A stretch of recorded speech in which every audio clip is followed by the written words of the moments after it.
Bien, bonjour, on s'intéresse ici à un exercice type rail de Laplace. Simplement, il y a deux tiges sur les rails. Donc on supposera que le champ magnétique, pour simplifier, est uniforme et constant. Bon, il y a deux tiges ou deux barres, la 1 et la 2. On suppose qu'initialement la tige 1 est fixe et on suppose qu'initialement quelqu'un lance la tige 2 avec une vitesse V0, disons positive, pour que la tige parte vers la droite. On supposera une résistance R sur 2 pour chacune des tiges. Et on négligera aussi l'inductance propre du circuit. Enfin, un point important, c'est que, bon, il y a quelques remarques qui sont faites en plus, je vous laisse regarder, mais le point important, c'est, j'en reparlerai bien sûr, j'ai orienté mon circuit, donc je vais avoir un circuit électrique bien sûr, et j'ai orienté mon circuit en vert. L'orientation que je choisis va s'appliquer au courant, à l'intensité du courant électrique que j'ai représenté également en vert. Elle s'imposera aussi aux éléments de longueur que j'ai indiqués sur chacune des tiges qui tourneront dans le même sens que le courant. Et elle s'imposera aussi à la, euh, à la force électromotrice qui va apparaître. Et je peux ajouter enfin qu'elle s'imposera au vecteur surface associé à, au dispositif, à la taille du circuit. Voilà, donc bien penser, ça c'est vraiment fondamental, de bien penser à orienter son circuit au départ et que l'orientation va s'imposer à tout. La seule chose qu'on peut choisir indépendamment, c'est B, d'accord, qui n'est pas lié, mais par contre tout ce qui est lié au circuit, le courant qui circule dans le circuit, la force électromotrice, les éléments de longueur, le vecteur surface, tout ça, ça va être orienté conforme. Donc autant choisir dès le départ une orientation. Ok. Dans un premier temps, on vous demande de décrire un petit peu ce qui va se passer. Alors je vais reprendre rapidement les idées ici. On vous explique que la tige est lancée, donc on lance la tige 2 vers la droite. La tige 2 se déplaçant vers la droite, il est clair que l'aire de la surface limitée par les deux tiges va varier. Donc on aura une variation, donc là, l'air varie. Le champ magnétique étant fixé, si vous avez l'air qui varie, bien forcément le flux magnétique phi va dépendre du T, il y aura une variation du flux magnétique. Ensuite, d'après la loi de Faraday, euh, vous aurez l'apparition d'une force électromotrice, d'après E de T égale moins d de phi sur dt. Et vous voyez ici que vous avez le couplage, donc partant d'un mouvement mécanique, vous faites apparaître une force électromotrice. Donc là, on va du mécanique vers l'électrique. Et donc nécessairement, l'équation électrique fera apparaître des aspects mécaniques de vitesse. Ensuite, le circuit étant fermé, la force électromotrice va générer un courant induit au sein du circuit. Alors rien ne dit que le courant sera effectivement positif comme j'ai représenté, j'ai choisi une orientation, mais ce courant peut être positif ou négatif à la fin. L'apparition du courant induit va entraîner des forces de Laplace sur les tiges qui se déplacent. Et il impose une force de Laplace partout, mais seulement les tiges qui se déplacent vont être mobiles potentiellement, vont subir une action qui les mettra en mouvement ou les modifiera leur accélération.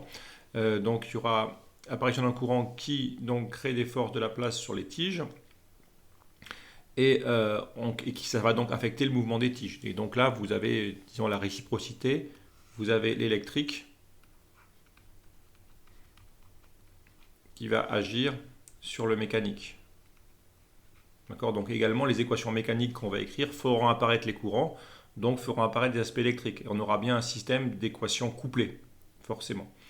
Et alors, l'idée qui va se passer, c'est qu'on ne va pas encore calculer les forces, mais il est évident que du fait de la loi, on peut rajouter, là j'utilise en fait la loi de Lenz pour terminer.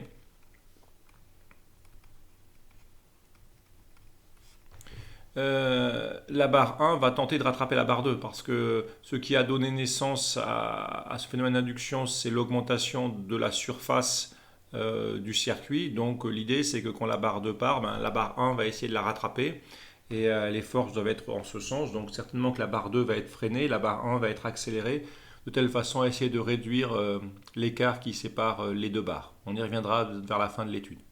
Donc voilà pour les principales idées. Donc maintenant tout ce qu'on a dit là, il faut le mettre en équation. Donc en fait chaque étape, ça va correspondre à une équation. Donc c'est pas mal de commencer à faire comme ça, vous voyez ce qui se passe, et ça vous donne un peu le cheminement de chacune des équations que vous devrez écrire. Donc je vais commencer par la force électromotrice. Donc la force électromotrice, elle est liée à la variation du flux. Donc je vais déjà évaluer la variation du flux. On peut se rappeler que donc ça fait moins d sur dt.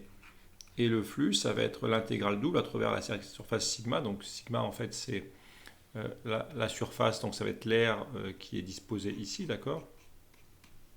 Ok, entre les deux tiges. Et donc B de T scalaire ds. Alors, le point important, c'est que on voit que l'orientation intervient une première fois. Vous voyez que B vient vers nous et ds, vu l'orientation que j'ai choisie, vient également vers nous. Donc, en fait, le produit, on aura bien uz scalaire uz, on peut l'écrire complètement, d'accord? Et là, une première intervention de l'orientation, et donc vous ne pouvez pas faire ce calcul ici. Alors B par contre ne dépend pas de T, excusez-moi, donc là vous n'avez pas B de T, vous avez juste B, d'accord? Vous voyez, si vous essayez de faire ce calcul sans spécifier les orientations, ben en fait ce n'est pas possible, il y a déjà un problème ici, d'accord?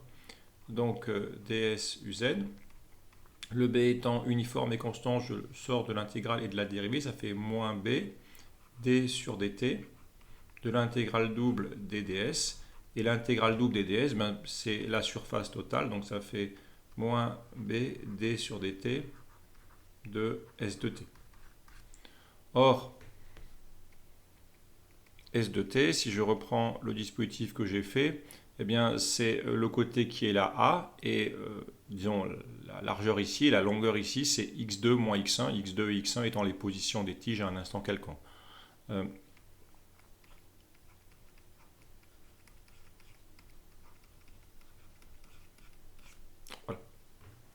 Notez bien que finalement l'origine est sans importance. Ce qui compte, c'est l'écart entre les deux, d'accord? Donc même si vous n'avez pas une origine bien fixée au départ, ça n'a pas vraiment d'importance. Ce qui compte, c'est l'écart. Et maintenant, il me simplifie. Il faut simplement, donc vous voyez, j'en suis à moins b, d sur dt de la surface. Et quand je vais donc dériver les positions, j'obtiendrai les vitesses, en tout cas les composantes. Ce que j'écris ici, V2 et V1, c'est les composantes des vitesses. Et vous voyez qu'en combinant le résultat qui est ici avec le résultat qui est là, en mettant S de t dans la dérivée, j'obtiens sans difficulté ce résultat-là. Mais ce résultat-là dépend absolument de l'orientation choisie. Alors bien sûr, finalement, j'ai pris l'orientation en vert comme indiqué ici, ce qui me permet d'avoir B et ds de même sens, ce qui m'évite de faire apparaître des signes moins. Et vous pouvez inverser l'orientation, vous aurez des signes intermédiaires qui vont changer, mais à la fin, le résultat final sera bien le même. Donc voilà pour la force électromotrice. Ensuite, eh bien, la force électromotrice va définir donc des aspects électriques dans le circuit, et je dessine un circuit équivalent, d'accord, donc les deux rails qui ont chacune une résistance R sur 2, et la force électromotrice, et encore une fois, d'accord, la force électromotrice, elle est bien à nouveau orientée, d'accord, dans le sens du courant. Donc, encore une fois, c'est une force électromotrice, donc on est bien en convention générateur, et encore une fois, l'orientation que vous avez choisie pour le courant s'impose aussi à la force électromotrice. Donc là, on a un circuit qui est assez élémentaire. Si vous appliquez une loi des mailles, vous aurez immédiatement que E de t, c'est R sur 2, I plus R sur 2I. Et donc, si l'on préfère, I, ce sera simplement E sur R. Et en remplaçant par l'expression qui est dessus, avec I de t en toute rigueur, ça sera simplement moins BA sur R, V2 de t, moins V1 de t. Voilà. Donc on peut peut-être dire un mot maintenant. On constate, si je prends à l'instant initial, la vitesse V2 sera positive, la vitesse V1 sera nulle. On voit que le courant sera négatif. Si vous regardez un petit peu, en fait, si le courant est négatif, vous allez voir, on le refera tout à l'heure, mais que la force de la place qui s'exerce sur la 6,2 est une force qui se dirige vers moins UX, c'est assez naturel, d'accord? Ça, c'est la loi de Lenz. Donc en fait, j'ai orienté le courant comme ça, mais en fait, il est négatif de telle façon que lorsque la tige 2 démarre, par la loi de Lenz, la force de la place tend à la ramener. Donc voilà, on peut vérifier, le signe est bien cohérent. C'est important souvent de vérifier de façon intermédiaire les signes, voir s'il y a une cohérence.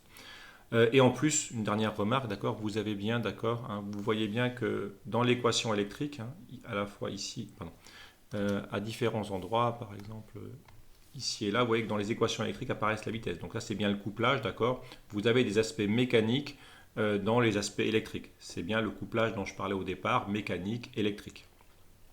J'en viens maintenant et donc vous ne pouvez pas résoudre cette équation directement, d'accord, parce qu'il vous faut des équations sur les vitesses pour pouvoir en déduire le courant aussi. Donc maintenant, je vais appliquer après les équations électriques, je vais forcément appliquer des équations mécaniques. Vous avez toujours cette double nécessité pour l'exercice d'induction, une équation électrique, une équation mécanique. Alors maintenant, je passe à une équation mécanique. Je suppose, je vais négliger les frottements et je fais une projection du principe fondamental de la dynamique, par exemple pour la tige 1 sur l'axe UX. Donc la seule force présente dans ce cas-là sera la force de la place. Donc j'écris en projection que la masse, bon, M est la masse des tiges, je ne l'avais pas précisé, mais elles ont la même masse petit m. Voilà la composante de leur accélération selon X. Et on fait donc ici pour la tige 1, regardez bien l'orientation, c'est à nouveau l'orientation qui va jouer, d'accord. Vous voyez, je tourne dans le sens vert, donc je vais de A1 à A2, et DL1 est dirigé selon moins UY. Et donc j'applique ici, je peux faire le calcul en dessous complet, donc j'aurai l'intégrale de A1 à A2 de I, et en fait, alors je peux mettre j'aurai donc le DL, d'accord, ça va me faire ici fois, donc un moins dl uy, en prenant un dl positif, d'accord, juste l'élément de longueur positivement, d'accord, et bien moins dl uy, d'accord, encore une fois, parce que vous voyez que le dl est vers le bas ici du fait de mon orientation. Vectoriel b selon uz, scalaire ux, voilà. Et lorsque vous faites le calcul, vous allez avoir uy vectoriel uz qui fait du x. Scalaire ux, ça fera 1, mais il vous reste le moins devant. Donc il vous restera moins ib l'intégrale des dl, correspondant à la tige 1, d'accord. Et ça fait moins ib fois la longueur a. Mais attention pour le si. Et maintenant, si vous reportez, ce qui reste à faire, c'est reporter l'expression de i qui est là. Donc vous voyez que les moins vont se compenser. Et ça fera, on l'a ici, d'accord, b carré. Vous allez combiner donc le résultat qui est ici avec le résultat qui est là pour créer le résultat là, d'accord. B carré a carré sur R et V2 moins V1. On fait pareil pour la seconde tige. Donc pour la seconde tige, je ne vais pas faire tout le calcul, mais le point important, vous voyez, pour la seconde tige, le DL est dirigé comme ceci selon plus Y, c'est le DL2 qui est là. D'ailleurs, je peux rajouter si je veux. Ici, j'aurais pu mettre 2 ici et puis 1 ici. Voilà, donc c'est l'intégrale de C1 à C2. Et là, dans ce cas-là, IDL, UY, vectoriel BUZ, le tout scalaire UX. Donc vous voyez bien que le calcul est similaire, mais il y a une différence de signe. Donc quand vous terminez le calcul de façon évidente, eh bien, au lieu d'avoir un plus ici, vous avez un moins ici. Voilà. Notez bien qu'ici, par exemple, l'équation qui est écrite là, md de V1 sur l'état égale moins IBA, dans l'équation mécanique, vous avez des aspects électriques. Et ensuite, l'idée, c'est d'éliminer le courant grâce à l'équation précédente. Mais là, j'ai bien dû coupler déjà les équations électriques et mécaniques pour obtenir cette équation qui ne font apparaître que du mécanique. Donc, on obtient, comme c'est indiqué en dessous, un système d'équations différentielles couplées, d'accord, parce que vous ne pouvez pas résoudre cette équation-là sans tenir compte de l'autre. Parce que vous voyez que vous avez V2 et V1, et V2 n'est pas une constante ici ou n'est pas une grandeur qui est fournie au départ. Donc il faut résoudre ce système de façon globale. Ce qu'on peut ajouter également, c'est que ça reste quand même des équations linéaires, d'accord, à coefficient constant, donc elles ont beau être couplées, ça reste quand même assez accessible. Alors quand vous avez ce genre de système d'équations, ce qui peut être souvent pratique, on va pouvoir faire un peu plus simple ici, mais pour la résolution, quand vous avez des systèmes qui sont relativement symétriques de cette façon-là, il peut être pertinent souvent de poser, je ne vais pas forcément développer parce qu'on peut faire un peu plus simple ici, mais une idée, ça peut être souvent de considérer les variables x qui sont V1 plus V2 et la variable y qui est par exemple V2 moins V1. Je vais pouvoir m'en passer ici, mais dans des situations plus générales, l'idée de faire ce changement de variable peut être assez pertinent, d'accord, en sommant les équations ou en considérant la différence. Ici, on va voir qu'on peut faire un tout petit peu plus simple. Donc ce que je fais, c'est que je vais additionner l'équation 1 et l'équation 2. Et on voit que vu qu'à droite, le membre de droite est simplement opposé, ben, il va se simplifier. Et si vous faites 1 plus 2, ça va vous faire m d sur dt de v1 de t plus v2 de t qui vaut 0. Donc ça entraîne que, quel que soit t positif, v1 de t plus V2 de t, c'est une constante. Et c'est donc les valeurs en 0 plus. Et donc finalement, or, V1 en 0 plus V2 en 0 plus, eh bien ça valait 0 plus V0, c'est-à-dire V0. Donc ça c'est forcément la constante. D'accord? Et vous voyez que finalement, dit autrement, V1 de t plus V2 de t, ça doit faire V0. Voilà, et donc on peut en particulier dire que V1 de t, ça fait V0 moins V2. Donc l'avantage d'avoir trouvé la relation 3, c'est que maintenant je peux éliminer V1, la reporter dans l'équation 2 et j'obtiendrai une équation qui va apparaître que V2. Voilà. Mais si ce n'est pas aussi simple que ça, voilà, le changement de variable ici est en général assez utile. Donc je reporte 3 dans 2 et j'obtiens m dv2 sur dt égale moins a carré b carré sur r, facteur de v2 de t moins v0 moins v2 de t. Et bon, finalement, si vous regroupez les termes, je peux écrire encore une ligne en dessous, ça fera m dv2 sur dt. Donc ici, j'ai 2 v2 de t que je passe de l'autre côté, donc plus a carré b carré sur r fois 2 v2 de t. Et enfin, j'irai de l'autre côté, donc plus, parce que j'ai moins, ça fait plus, a carré b carré sur r v0. Voilà. Donc ensuite, je peux simplement aller un peu plus loin et diviser par m des deux côtés. Et comme ceci, m ici et m ici.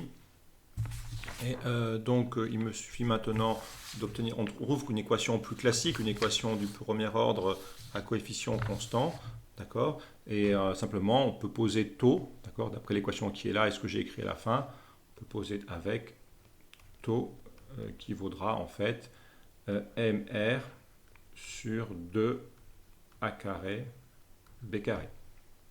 Voilà.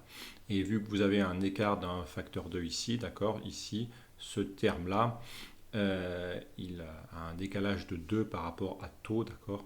Donc c'est pas 1 sur taux, c'est 1 sur 2 taux. Voilà pour l'idée. Donc vous avez cette équation-là qui apparaît, d'accord, simplement en faisant apparaître le taux qui est ici. Voilà. Et avec, n'oublions pas la condition initiale que V2 en T0 vaut 0. Bon, maintenant la résolution c'est ça. On peut discuter un tout petit peu quand même de la constante de temps. Donc la constante de temps, elle vous dit en combien de temps finalement caractéristique le système va trouver son régime de croisière entre guillemets. On constate bien que forcément si le champ magnétique augmente, forcément que les effets d'induction sont plus forts et il joue plus rapidement et donc la constante de temps est plus courte, vous arrivez plus rapidement vers l'état, disons, du régime stationnaire en quelque sorte. Alors pourquoi B carré? C'est parce que B apparaît toujours deux fois en induction, d'accord? B va apparaître une fois dans le calcul de E et donc de I, mais il réapparaît dans IDL vectoriel B. Donc vous voyez, B apparaît dans I et dans la formule de Laplace, donc ça apparaît en B carré. Inversement, forcément, si la masse est plus grande, la constante de temps sera également plus grande parce que pour une même force due à l'induction, si les tiges sont plus massives, elles vont mettre plus de temps pour se mettre en mouvement ou pour freiner, etc. etc. Donc la constante de temps sera inversement réaugmentée. Ça serait l'inertie mécanique. Donc je passe maintenant à la résolution de cette équation-là. Notez qu'on doit forcément avoir un plus, on doit avoir un système stable, d'accord. La loi de Lenz, c'est une loi de modération, donc on doit avoir quelque chose de stable. Si vous aviez trouvé un moins là, c'est forcément faux. Donc pour la résolution, je dis simplement que la solution, c'est donc la solution générale de l'équation homogène. Et attention pour le facteur 2, d'accord, la solution particulière correspondant au régime permanent, c'est V0 sur 2. D'accord, avec donc V2 en t égale 0, c'est V0, c'est-à-dire A plus V0 sur 2. Donc on conclut que A, c'est aussi V0 sur 2. Et donc d'où V2 de t, c'est V0 sur 2 exponentielle moins t sur taux plus V0 sur 2. Et j'ai mis le résultat en évidence ici, d'accord, V de t, c'est V0 sur 2, facteur de 1 plus exponentielle moins t sur taux. On retrouve bien les cas limites, en t égale 0, on a bien V0 sur 2 fois 2, et quand t tend vers l'infini, on retrouve bien le cas limite V2 égale V0 sur 2. Ensuite, simplement, je réutilise l'équation 3, et je peux rajouter, d'après 3, V1 c'est V0 moins V2, donc vous injectez l'équation proposée pour V2, et vous obtenez sans grande difficulté V0 moins V0 sur 2, ceci, ça fait V0 facteur de 1 moins exponentielle moins t sur taux. On retrouve bien que en t égale 0, la vitesse 1 est nulle, et ceci c'est valable quel que soit t positif ou nul. Voilà. Alors on va discuter un peu le cas final, le cas limite. Quand t tend vers plus l'infini, les exponentielles tendent vers 0, et on voit que les vitesses tendent vers V0 sur 2 chacune. Alors on peut se poser la question pourquoi en fait on voit que c'est un mouvement inertiel, donc là on obtient à ce moment-là un mouvement en ligne droite à vitesse constante, donc c'est un mouvement inertiel. Alors si c'est un mouvement inertiel, bien, ça veut dire en fait que la seule force sur x est la force de la place, ça veut dire que la force de la place sur la tige 1 scalaire ux doit faire 0, et la force de la place sur la tige 2 scalaire ux doit aussi faire 0, parce que sinon vous auriez en fait des forces et donc des accélérations. Or, la force de la place dépend des courants, donc ça implique forcément que I de t, enfin I infini, pardon, ça implique forcément que I infini, donc ça c'est en l'infini, on va dire, c'est quand t tend vers plus l'infini, d'accord, pareil ici. Et ça implique donc que forcément I infini doit faire 0, parce que si le courant n'est pas nul, il y aura bien des forces de la place. Alors en fait, comment on fait pour arriver à ce mouvement inertiel? C'est qu'en fait, si vous avez V1 et V2 qui sont égaux, eh bien vous voyez bien que phi, ça devient une constante, d'accord? Si, en effet, si V2 égale V1, alors S de t égale constante. La surface est ce qu'elle est, mais elle ne varie plus. Parce que quand les deux tiges se déplacent à la même vitesse, et bien dans ce cas-là, la surface ne change plus. Et si la surface ne change plus, ça veut dire que le flux est alors constant. Ça veut dire que la force électromotrice fait 0, et ça veut dire que le courant fait 0. Donc c'est bien cohérent. Vous voyez, l'idée c'est que alors la tige 1 ne rattrape pas vraiment la tige 2, mais lorsque la tige 1 acquiert la vitesse, donc en fait la tige 1 elle accélère, la tige 2 elle décélère du fait de la loi de Lenz jusqu'à ce que les deux vitesses s'égalisent. Et lorsque les deux vitesses s'égalisent, la section du circuit reste fixée, la section restant fixée, le flux reste fixé, il n'y a pas de force électromotrice, il n'y a plus de courant, et il n'y a donc plus de force de la place, et le mouvement reste inertiel. Donc voilà l'idée qu'on pouvait pressentir dès le départ. Donc en fait, la tige 1 ne rattrape pas physiquement, spatialement la tige 2, mais elle la rattrape en termes de vitesse. L'une diminue, l'autre augmente jusqu'à s'égaliser. Et là, l'effet d'induction s'arrête. On va faire un petit bilan énergétique, donc on aura les valeurs finales, on peut encadrer ici les valeurs finales, et je termine maintenant par un bilan énergétique de ces questions. Pour le bilan énergétique, je vais reprendre les équations. Donc les équations que je reprends, ce sont les équations qui sont là. Vous voyez, MD de V1 sur les T égale moins IBA. Et de l'autre côté, on aurait MD de V2 sur les T égale IBA. Donc je reprends les deux équations mécaniques et l'équation électrique qui était E égale RI, ici. Donc pour le bilan énergétique, c'est toujours la même méthode. Vous allez prendre le principe fondamental de la dynamique et vous le multipliez par la vitesse. C'est la même façon que dans le cours en général, quand vous partez du principe fondamental de la dynamique, en multipliant scalairement par la vitesse, vous allez retrouver le théorème de l'énergie cinétique. Donc en fait, alors là, il faut juste faire attention, on prend l'équation 2, on la multiplie par V2, et l'équation 1, on la multiplie par V1. Et de même, l'équation électrique, d'accord, vous avez des tensions pour obtenir des énergies, ou tout du moins des puissances, d'accord, on va multiplier par le courant. Donc l'équation électrique, on la multiplie par le courant, donc tension fois courant fera puissance. Et ici, on a des forces, et donc force fois vitesse fera aussi puissance. Et on choisit les bonnes variables. Et là, j'ai remis l'intensité. Donc maintenant, si je fais la somme, il me reste maintenant à simplement effectuer la somme de ces deux équations, d'accord? Et je vois que je vais avoir que, donc si je somme tout ça, je peux faire un trait comme ça de sommation, d'accord? Et donc je vais avoir M d de V2 sur dt V2 plus M d de V1 sur dt V1 égale I de TBA Et il va me rester donc V2 moins V1. Dans le premier membre, je reconnais des dérivés exacts. Donc j'ai en fait D sur les T. Je fais apparaître les dérivés des énergies cinétiques. Ça fait M V2 carré sur 2 plus M V1 carré sur 2. Et ici, on peut se rappeler que, donc, vous voyez, AB V2 moins V1, le terme qui est ici, ça fait en fait moins RI, d'après la réponse qui est là. D'accord? Et donc, finalement, vous obtenez moins RI carré de T. Et ceci, on peut aussi l'écrire, dire que ça fait en fait, parce qu'au premier membre, c'est la dérivée de quoi? De l'énergie cinétique de 1 plus 2. C'est bien les énergies cinétiques départ égale moins R I carré des 2T. Et ça, c'est la puissance divisée par effet Joule. Donc ça, c'est énergie cinétique départ. Ça, c'est l'énergie cinétique. Et ça, c'est l'effet Joule. Ça, c'est la puissance, on peut écrire carrément, puissance dissipée par effet Joule. Donc concrètement, on va avoir une conversion de mécanique vers électrique.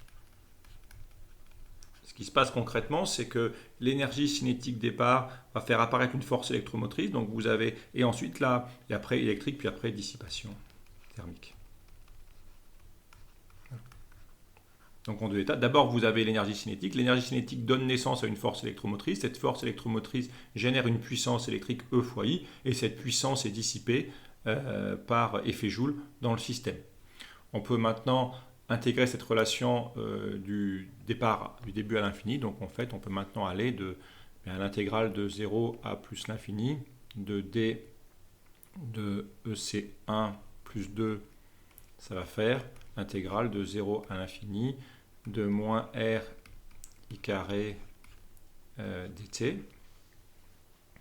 Et ceci, ça sera en fait, si on intègre, c'est directement préintégré, donc ça fait énergie cinétique 1 plus 2 infini, moins énergie cinétique 1 plus 2 0, égale moins l'intégrale de 0 à plus l'infini de RI carré dt.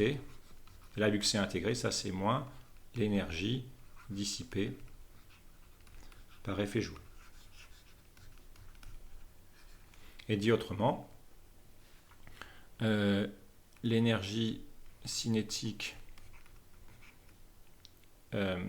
donc 0, d'accord, ce terme-là, c'est l'énergie cinétique finale, c'est-à-dire ce terme-là, d'accord, je peux mettre des petites, c'est juste hop, hop, plus l'énergie divisée par effet Joule.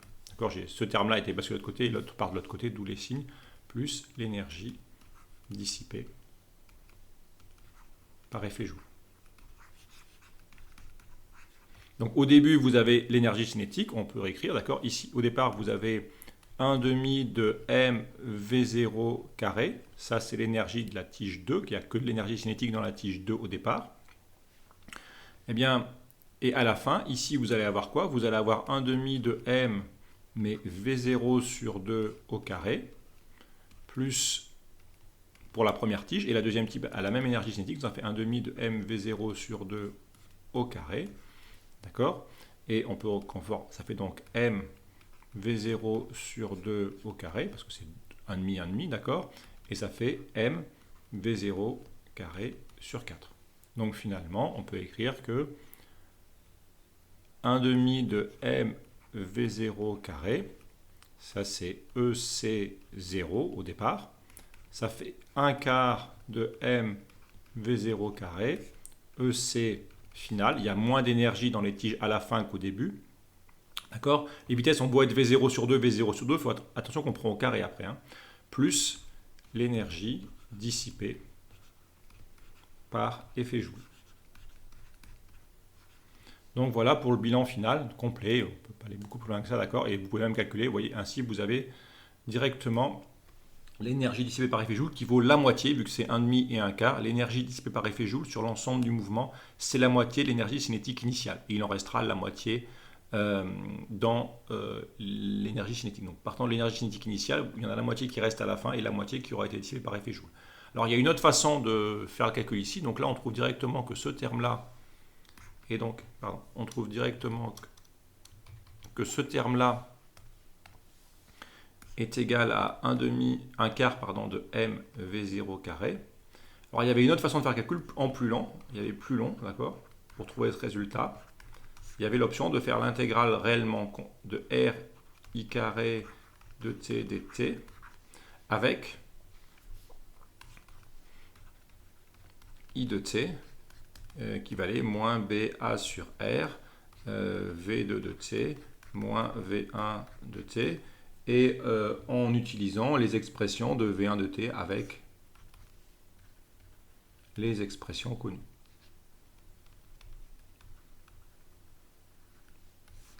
Donc en fait, si vous remplacez V2 de t et V1 de t par les expressions qui sont ici, que vous reportez ceci là-dedans, et vous faites l'intégrale de 0 à l'infini, ça reste faisable parce que c'est des exponentielles à intégrer, d'accord? Eh bien vous verrez que ça refait bien 1/4 de mv0 carré.